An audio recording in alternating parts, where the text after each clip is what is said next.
Guys, good afternoon everyone. Welcome to my YouTube channel. This afternoon we will discuss about the wiring connection of fluorescent lamps with individual switch.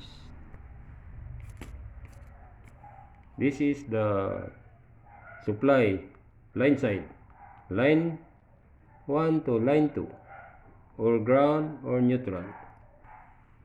This is the load side. This is a safety switch.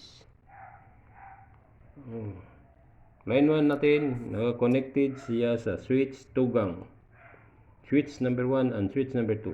Switch number 1, ang iyang out. Other terminal niya, naka-connect siya sa balas.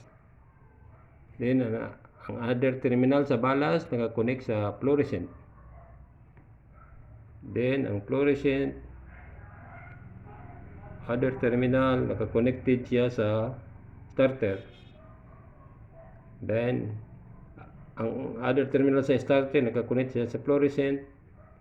Then, other terminal sa fluorescent, connected siya sa other terminal sa fluorescent 2.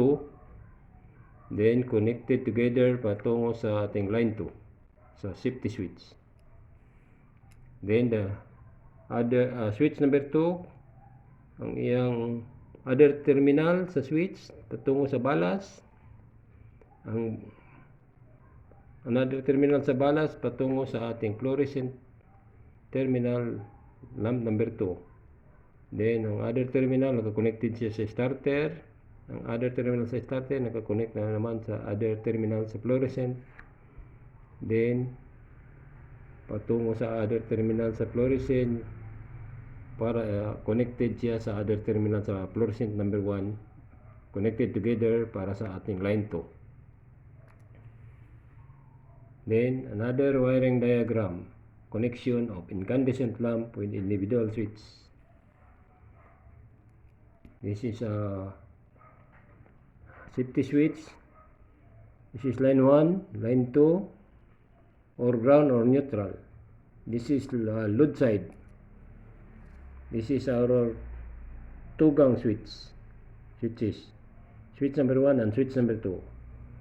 Naka-series siya sa switch 1 and 2 para makasupply siya o current galing from line 1. Then, ang other terminal sa switch number 1 patungo sa bulb number 1.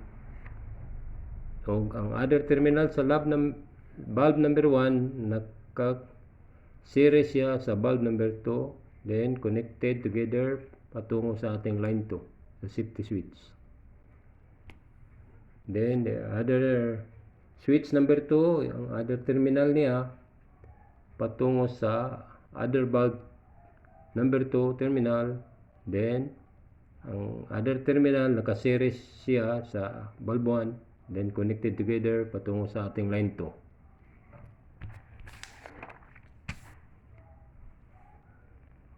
Bible verse of the day, 1 John 2 verse 22. Who is a liar but he that denieth that Jesus is the Christ? He is Antichrist, that denieth the Father and the Son. Thank you guys for watching. Please like, share, and subscribe to my YouTube channel. And please don't forget to hit the notification bell para updated ka sa next videos na akong i-upload. Thank you for watching guys, and God bless. To God be all the glory.